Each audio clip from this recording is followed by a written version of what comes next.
Bismillahirrahmanirrahim. Alhamdulillahirabbil alamin. Wa bihi nasta'in ala umuri dunya waddin. Wassalatu wassalam ala asyrafil anbiya wal mursalin sayyidina wa maulana Muhammadin wa ala alihi wa sahbihi ajma'in.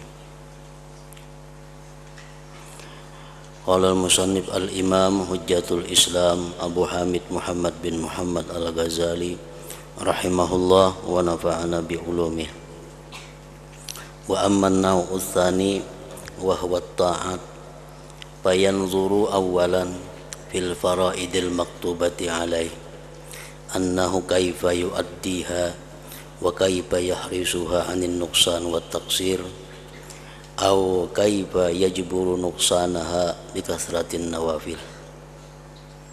Thumma yarji'u ila udwin fayatafakkaru bil af'al allati tata'allaqu biha mimma yuhibbuhu Allah ta'ala fayaqulu mathala innal 'aina khuliqat lin nadhar fi malakutis samawati wal ardi ibratan wal tusta'mal fi ta'atillahi ta'ala wa tanzur fi kitabillah wa sunnati rasulih sallallahu alaihi wasallam wa ana qadirun ala an asghala al-'aina bi mutala'atil Qur'an wa sunnah falima la af'aluh wa ana qadirun ala an anzura ila fulanin al-muti bi 'aini ta'zim fa udkhilu surura ala qalbihi wa anzuru ila fulanin al-fasik bi ainil izdira fa azjuruhu bidzalik an ma'siyatih falima la af'alu ila akhir.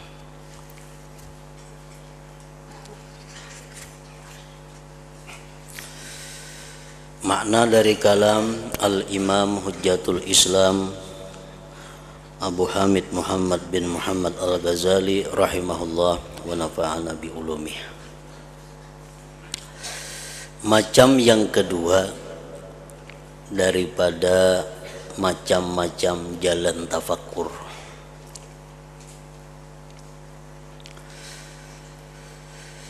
perbuatan taat. Perbuatan taat merupakan satu jalan di antara jalan-jalan tafakkur.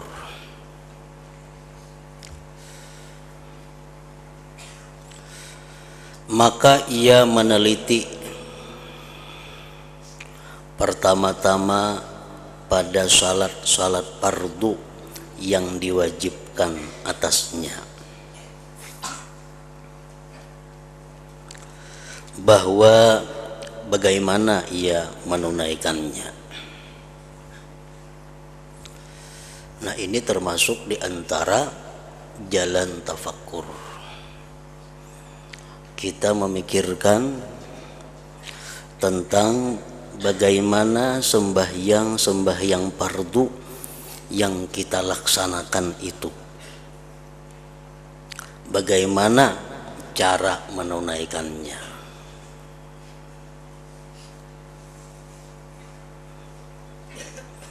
Apakah pelaksanaan sembahyang itu sudah sesuai dengan apa yang diajarkan oleh Rasulullah sallallahu alaihi wasallam atau masih belum sesuai? Nah, itu hendaknya kita pikirkan, kita tafakkurkan tentang perilaku daripada sembahyang itu. Karena Rasulullah sallallahu alaihi wasallam bersabda, "Sallu kama ra'aitumuni usalli." Ujar Nabi, sembahyanglah kalian sebagaimana kalian lihat aku sembahyang. Sembahyanglah kalian sebagaimana kalian lihat aku sembahyang.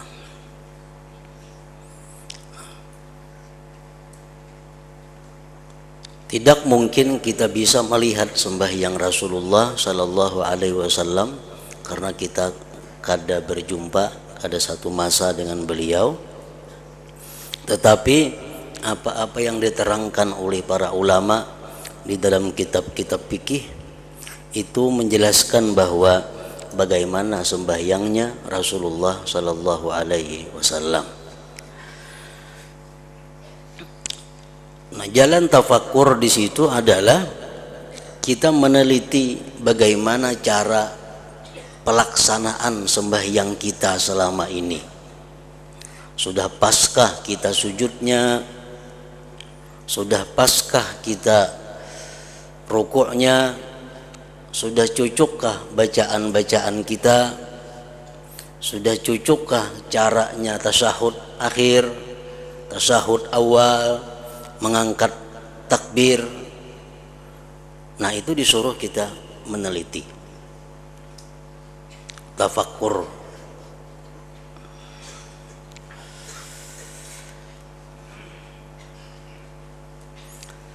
Karena sembahyang sebagaimana kita ketahui merupakan tiang agama, dan sembahyang itu merupakan pokok daripada segala amal ibadah yang lainnya. Rasulullah Sallallahu Alaihi Wasallam bersabda, "Man laqiyallah wa huwa mudayyi'un lis-shalah lam ya'ba illah bi syai'in min hasanatihi." Barang siapa berjumpa Allah, artinya barang siapa mati sedangkan dia masih selama hidupnya menyia-nyiakan sembahyang, maka Allah tidak peduli dengan sesuatu dari kebaikan-kebaikannya yang lain. Nah, maka itu meneliti kembali, berpikir kembali tentang bagaimana pelaksanaan sembahyang kita itu merupakan sesuatu yang mesti dilakukan. Dalam hadis yang lain Rasulullah menyatakan, "Awwalu ma yunzaru min amalil 'abdi yaumal qiyamah as-shalah in wujidat tammatan qubilat minhu wasairu amalih wa in wujidat naqisatan ruddat alaih wasairu amalih."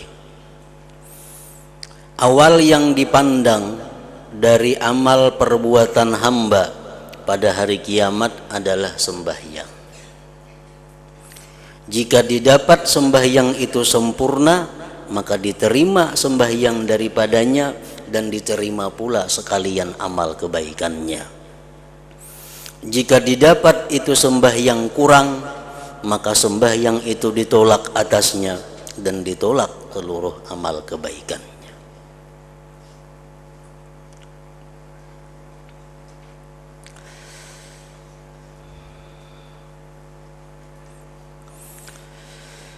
Maka ia meneliti pertama-tama pada salat fardu yang diwajibkan atasnya, bahwa bagaimana ia menunaikannya. Apakah masih ada kira-kira sembahyang fardu yang belum terlaksanakan? Apakah masih ada kira-kira hutang sembahyang fardu? Nah, selama masih ada hutang sembahyang fardu, maka kita tidak diperkenankan melaksanakan sembahyang sunat. Selama masih ada qadaan sembahyang fardu, maka waktu hendaknya digunakan untuk membayar qadaan. Tidak dibolehkan menggunakan waktu untuk hal-hal yang sunat, karena membayar hutang yang wajib itu adalah hukumnya wajib. Nah, jadi mulai kita akil balik, mulai umur 15 tahun laki-laki, kita disuruh berpikir ulang, berpikir mengenai pelaksanaan sembahyang itu. Bagaimana ia menjaganya dari kekurangan dan keteliduran. Kalau sembahyang kita dapati bahwa sembahyang kita kadada hutang, rasanya rasa kadada hutang pang, asa sembahyang aja terus. Nah, kemudian kita berpikir tentang kekurangan-kekurangan yang ada di dalam pelaksanaan sembahyang. baik kekurangan secara zahir maupun kekurangan secara batin. Kekurangan secara zahir umpamanya meninggalkan yang sunat-sunat, nah itu kekurangan secara zahir. Seperti sembahyang umpamanya kada besurah-surahan, langsung Fatihah aja ruku, Fatihah ruku, kada ada surah-surahnya. Nah ini satu kekurangan, itu yang zahir. Nah kemudian kita berpikir lagi tentang kekurangan-kekurangan yang batin daripada sembahyang. Kekurangan batin adalah seperti khusyuk. Nah bagaimanakah kekhusyuan kita selama ini? Kalau bisa kita persin, umpamanya berapa persen khusyuk kita dari sembahyang yang 4 rakaat itu. Nah disuruh tafakkur, memikirkan itu. Rasulullah bersabda, la yanzurullah ila salatin la yuhdirur rajulu biha qalbahu ma'a badanihi.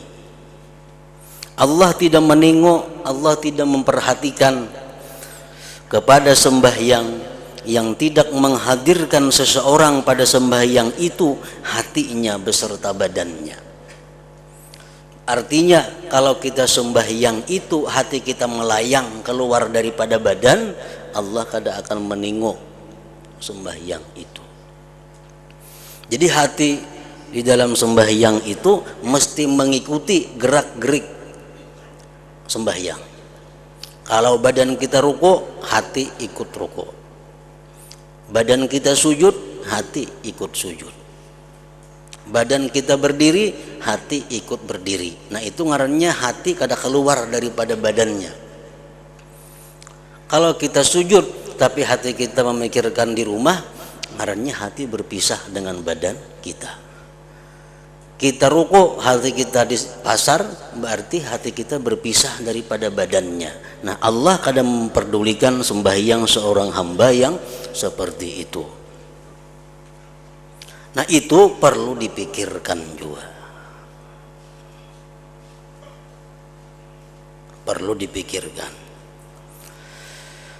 bagaimana ia menjaganya dari kekurangan dan keteliduran,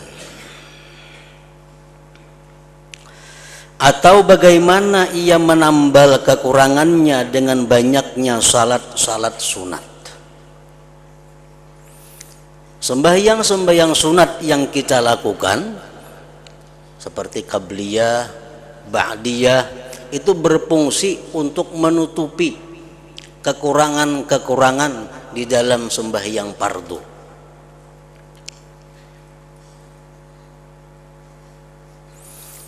Nah kita disuruh berpikir bagaimana sembahyang sunat kita, apakah terlaksana qabliyahnya, ba'diyahnya. Nah jadi memikirkan hal-hal yang seperti itu merupakan berpikir yang bernilai pahala. Berpikir seperti yang tadi itu lebih baik daripada ibadah setahun.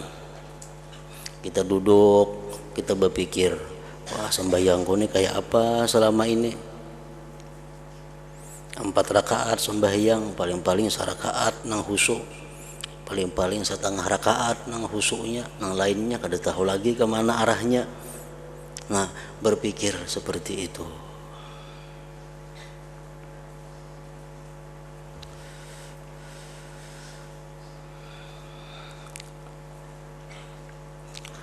Kemudian ia kembali berpikir pulang kepada anggota badan demi anggota badan.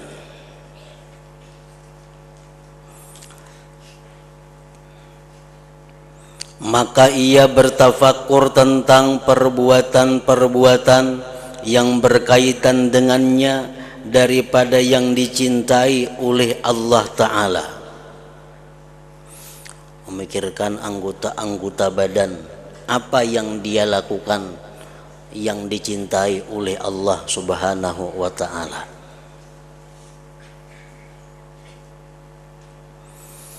Maka ia berkata umpamanya, Sesungguhnya mata diciptakan untuk memandang pada kerajaan langit dan bumi, untuk mengambil i'tibar.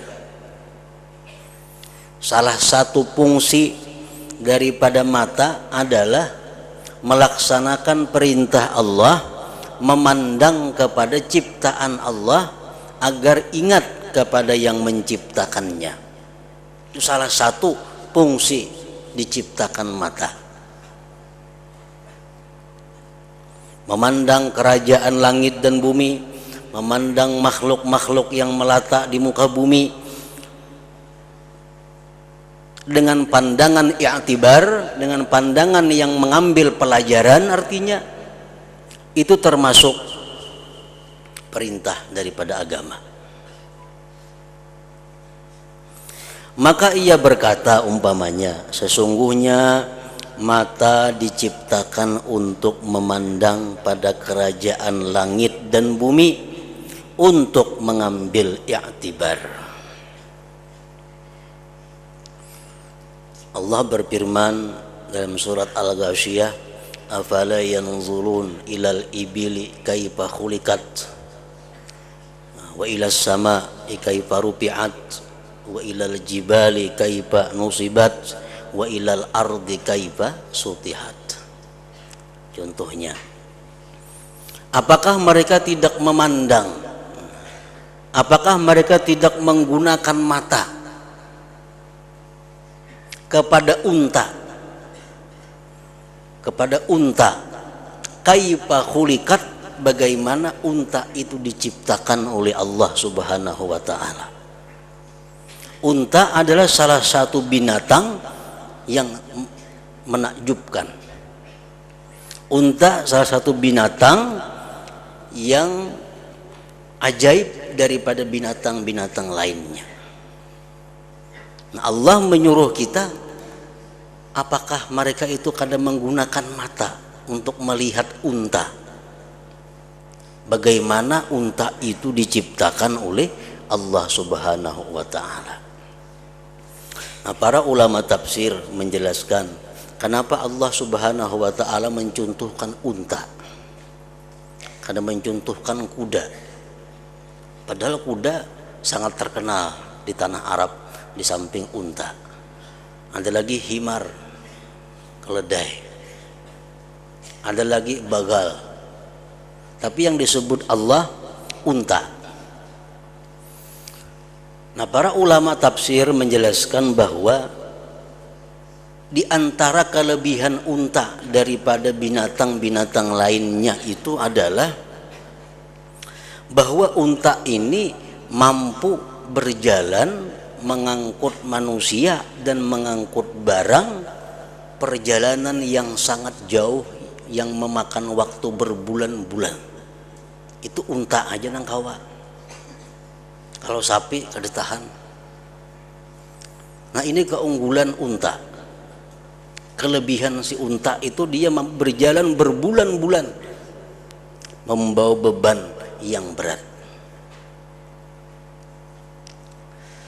Nah, kemudian kelebihan unta daripada yang lain yang kita pandang sebagai i'tibar, keajaiban ciptaan Allah Subhanahu wa ta'ala, bahwa unta ini mampu memakan rumput apa aja dimakannya, walaupun rumput itu berduri, itu dimakannya. Kalau binatang lain rumputnya berduri ada sanggup memakan, kalau unta nang berduri ke rumputnya nang kayak apa, asal ada rumput dimakannya. Jadi ususnya unta itu tahan lawan duri, parutnya unta tahan lawan duri-duri ini tuh ada bapaknya. Kelebihan yang ketiga, unta itu mampu berjalan, bertahan, kada minum setengah bulan di padang pasir. Nah, jalan setengah bulannya kawa kada minum. Kalau binatang lain 3 hari bisa mati sudah ada minuman. Makanya Allah menyuruh kita memandang kepada unta.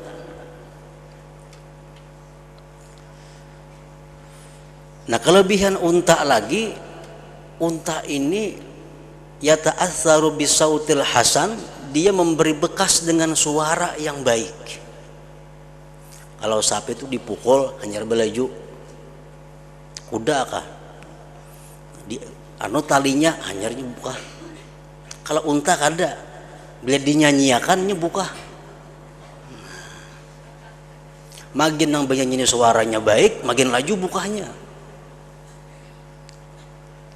Jadi menyuruh unta itu laju berjalan kada perlu dipukul, disairakannya apakah sairnya inya, nanya laju menjalannya sudah. Yata'atsaru bisautil hasan.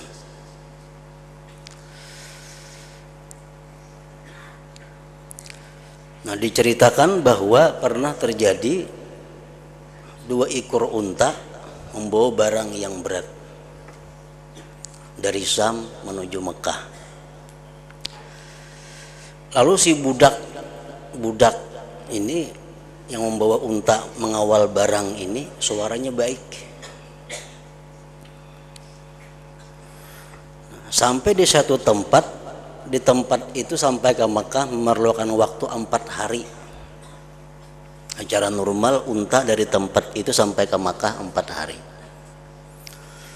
Kenapa si budak ini suaranya sangat bagus, ahli syair budak ini. Begitu unta berangkat, si budak tadi bersyair sepanjang jalan, bersyair 2 hari sampai. Begitu sampai ke Makkah, mati keduanya untanya. Rupanya kalau jun berjalan tuh kalah pahaninya.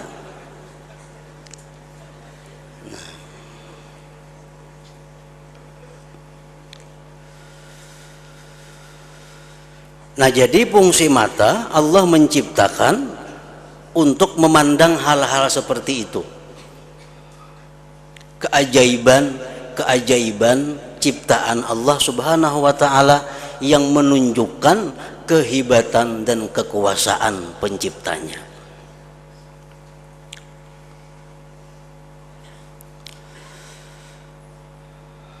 Dan agar digunakan itu mata penglihatan dalam taat kepada Allah Ta'ala,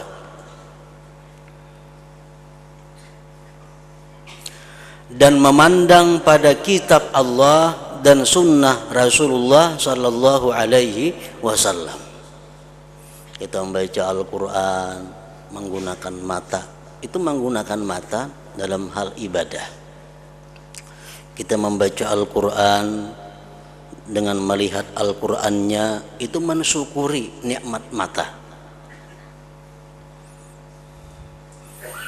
Rasulullah Sallallahu Alaihi Wasallam bersabda, qiraatul rajul al-Qur'ana bi ghairil mushafi alfu darajah wa qiraatuhu bil mushafi yudha'ifu dzalik ila alfai darajah. Seseorang membaca Quran berhafal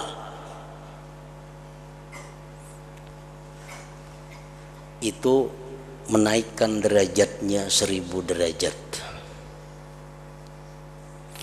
Seseorang yang membaca Al-Quran, memakai mushaf, memakai Al-Quran sambil memegang, membaca, melihat Al-Quran, itu melebihi yang demikian sampai kepada 2000 derajat. Nah, dengan adanya kita membaca Al-Quran itu lalu menggunakan mata untuk ibadah kepada Allah. Ada lagi hadis yang mengatakan fadlu qiraatil Qur'an nazara ala man yaqra'uhu zahira kafaddil faridah 'alan nafilah. Keutamaan membaca Quran sambil melihati huruf-hurufnya itu sama lawan sesuatu yang fardu dibanding yang sunat. Orang yang membaca Al-Quran dengan menggunakan Al-Quran dibanding lawan orang yang bahapal, pahalanya sama ibadah fardu dengan ibadah sunat.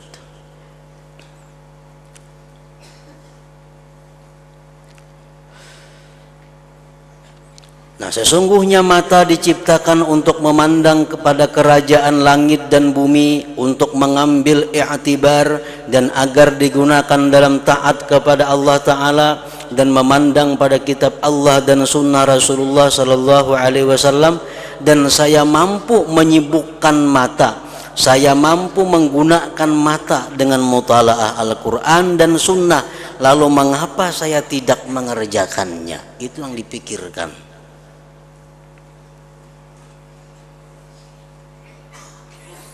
Kenapa aku melihat ini kadang memikirkan bahwa itu ciptaan Allah?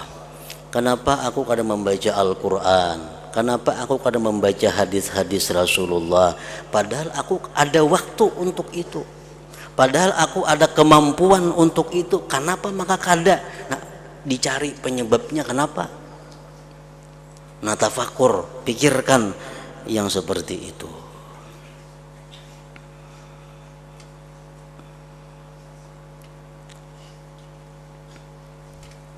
Dan saya mampu menyibukkan mata dengan mutalaah Al-Quran dan sunnah, lalu mengapa saya tidak mengerjakannya? Pasti ada masalah. Kenapa kulir membaca Quran? Kenapa memandang-mandang nang ajaib dari makhluk Allah kada ingat lawan Allahnya? Padahal aku ada waktu, padahal mataku sihat. Kenapa aku kada bisa melakukan itu? Apa penyebabnya? Nah, tafakur itu.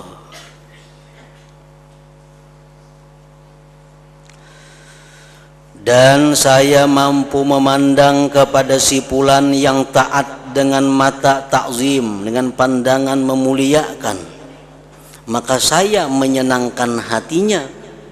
Dan saya memandang kepada si fulan yang fasik dengan mata penghinaan, pandangan penghinaan, maka saya mencegahnya dengan demikian itu dari perbuatan maksiatnya. Maka mengapa saya tidak mengerjakannya? Memandang orang yang saleh mestinya pandangannya pandangan hormat.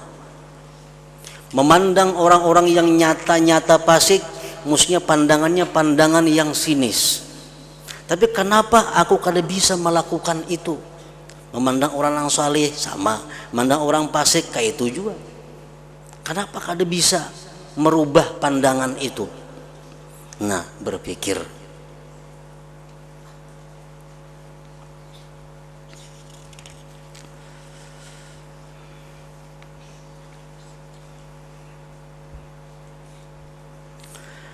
Dan seperti itulah ia berkata pada pendengarannya. Tadi mata, ini pendengaran. Sesungguhnya saya mampu mendengar perkataan orang yang amat sedih, orangnya tertinggal.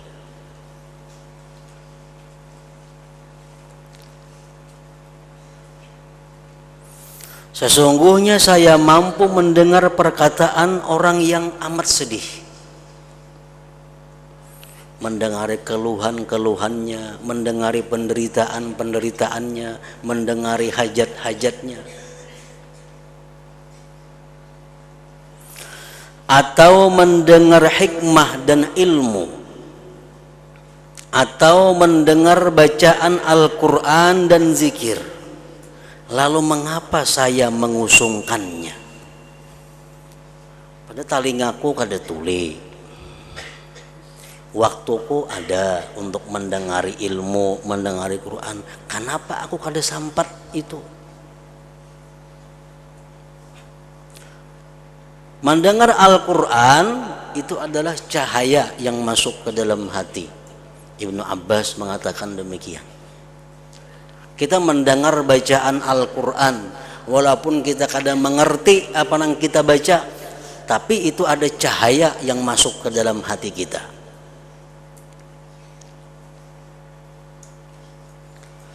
Kita mendengar orang membaca sejarah tentang Nabi Muhammad sallallahu alaihi wasallam, membaca tentang kisah kelahiran Nabi, membaca tentang kisah-kisah perangnya Nabi.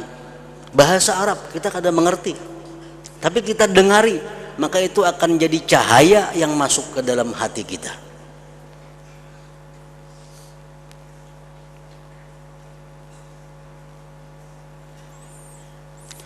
Nah, kenapa saya mengusungkannya? Kenapa kada tertarik mendengarnya? Itu mesti jadi bahan pemikiran.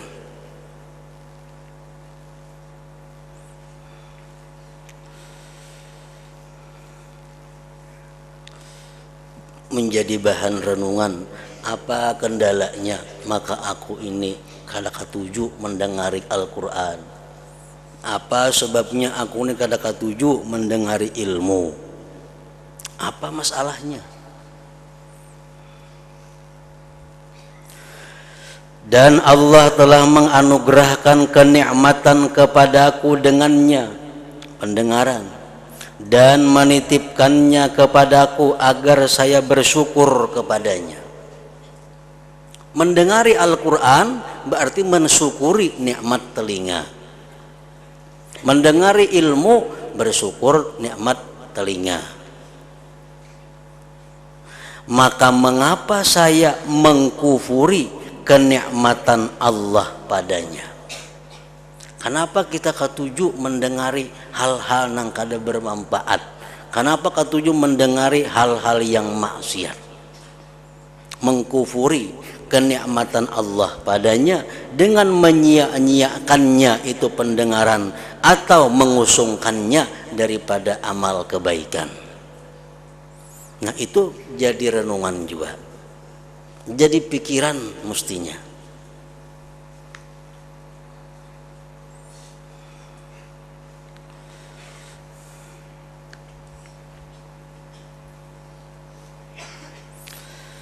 Dan begitu pula ia bertafakkur tentang lisan.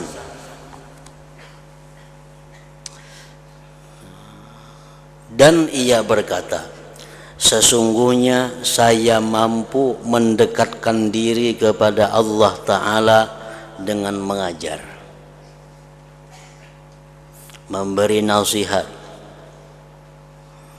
dan berbuat kasih sayang kepada hati orang-orang yang saleh, dan dengan menanyakan tentang keadaan orang-orang fakir, menyenangkan hati Zaid yang saleh dan Amr yang alim dengan kata-kata yang baik. Setiap kata-kata yang baik adalah sedekah. Allah Subhanahu wa ta'ala menjadikan lisanku, Allah menciptakan lisanku agar aku bisa berbuat baik dengan lisan ini. Kalau lisan kita ini kada suka berbuat kebaikan, lisan kita ini malas berbuat seperti tadi, nah, direnungkan, dipikirkan kenapa penyebabnya itu. Nah, jadi kita berpikir sedikit nangka itu aja sudah dapat pahala lebih daripada setahun ibadah. Tafakkuru sa'atin. Hanya berpikir sesaat. Belum lagi kita bergerak untuk melaksanakan pikir itu, hanya berpikir sudah dapat pahala.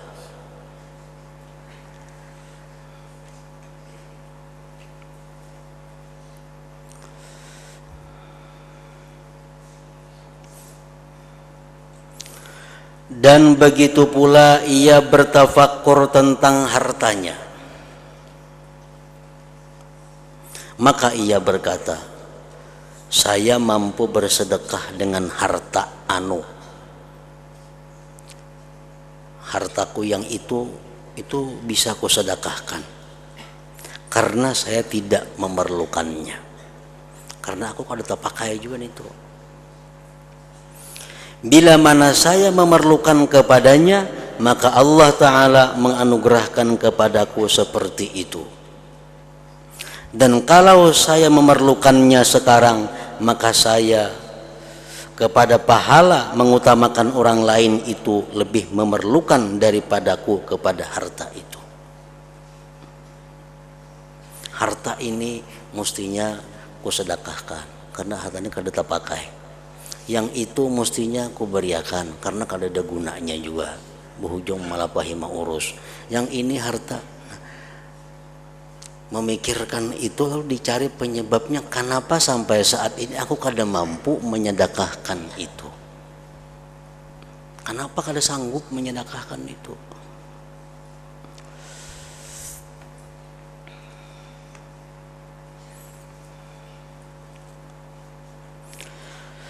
Dan begitulah ia memeriksa tentang semua anggota badannya, sejumlah badannya dan semua hartanya, bahkan tentang semua binatangnya, budak-budaknya dan anak-anaknya.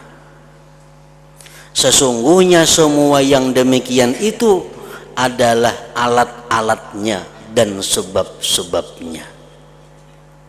Dan ia mampu mengerjakan taat kepada Allah dengan alat-alat dan sebab-sebabnya itu. Anak bisa diulah jalan untuk mendapatkan pahala. Pasangan hidup laki atau bini kawa diulah jalan untuk mendapatkan pahala. Kendaraan kawa diulah alat untuk menarik mendapatkan pahala. Nah, semua yang diberikan Allah kepada kita itu bisa diulah sebab, diulah alat untuk mendapatkan pahala.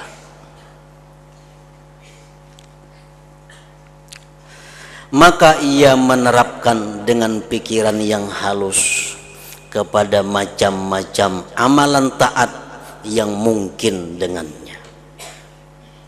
Dan ia bertafakur pada sesuatu yang mendorong pada bersegera kepada amalan-amalan taat.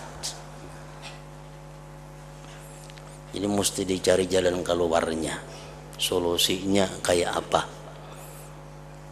Allah sudah lengkap menyediakan alat-alatnya untuk mendapatkan pahala, tapi kenapa alat-alat itu kada kawa digunakan? Kenapa alat-alat yang diberikan Tuhan itu kada mampu kita jalankan untuk mendapatkan pahala sebanyak-banyaknya?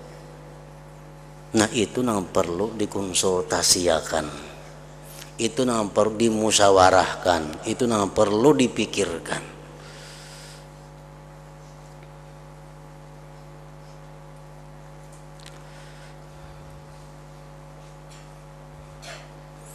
Salah seorang sahabat Rasulullah Sallallahu Alaihi Wasallam pernah datang kepada Nabi, wahai Rasulullah, kenapa ulun ini takutan mati?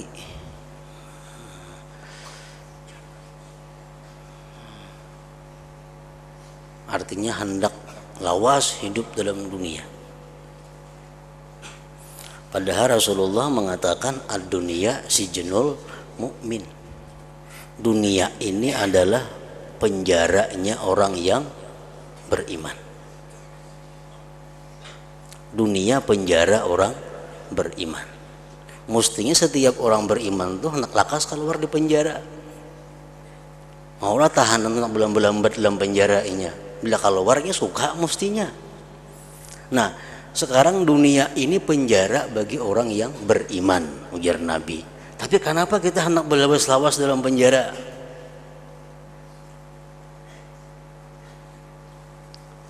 Semua anak panjang umur, ketujuh dalam penjara. Maka Nabi ad-dunya sijnul mukmin. Dunia ini penjara orang yang beriman. Mestinya orang beriman itu berpikir nak lakas keluar dari penjara. Ada kita paling, kita berpikir nak berlawas-lawas dalam penjara. Berarti ada masalah karena kita ini, ada yang kada normal dalam awak kita, ada yang kada biris dalam akal kita. Nah, sahabat ini bertakun lawan, wahai Rasulullah, kenapa ulun ini hendak lawas hidup dalam dunia? Nah, ini ngarannya mencari jalan keluar, mengetahui penyakit hati. Ini ada penyakit nih, anak panjang umur ini ada penyakit.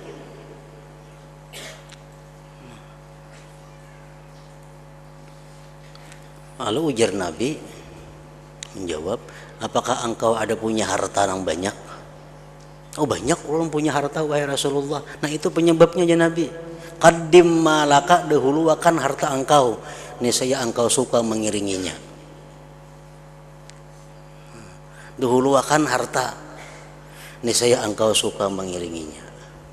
Nah kalau harta ini sudah kita sedekahkan, harta ini kita wakafkan, kita akan suka mengiringinya.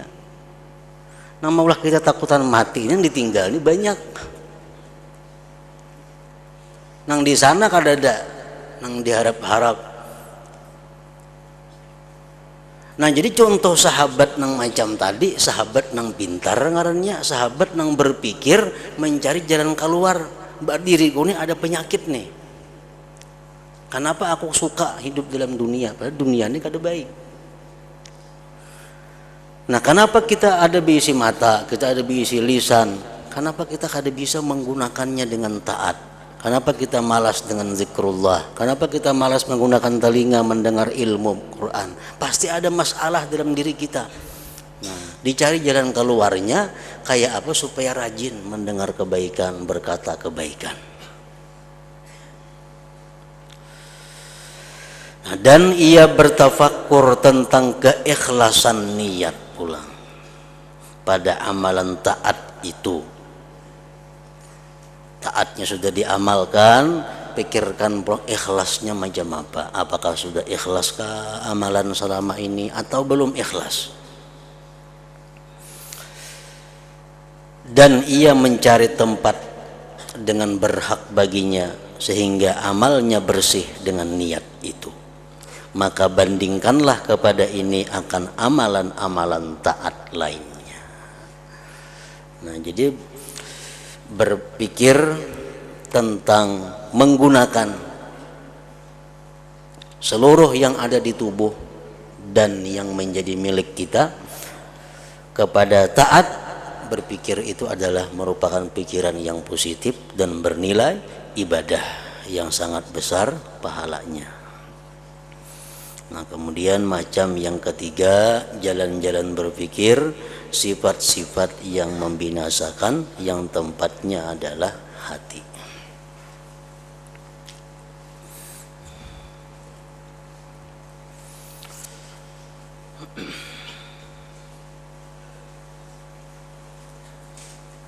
Kamis yang akan datang kita sudah libur, insyaallah nisfu Sya'ban sudah, dan kita sambung lagi insyaallah Kamis yang kedua sesudah Idul Fitri. Kamis yang kedua sesudah Idul Fitri insyaallah taala. Afdalul zikri fa'alam annahu la ilaha illallah Muhammadur Rasulullah la ilaha illallah Muhammadur Rasulullah la ilaha illallah Muhammadur Rasulullah la ilaha illallah la ilaha illallah la ilaha illallah la ilaha illallah la ilaha illallah Allahu Allah Allahu Allah Allahu Allah Allahu Allah Allahu Allah Allahu Allah Allahu Allah Allahu Allah Allahu Allah Allahu Allah Allahu Allah Allahu Allah la ilaha illallah Muhammadur Rasulullah la ilaha illallah Muhammadur Rasulullah la ilaha illallah Muhammadur Rasulullah la ilaha illallah Al-Fatihah.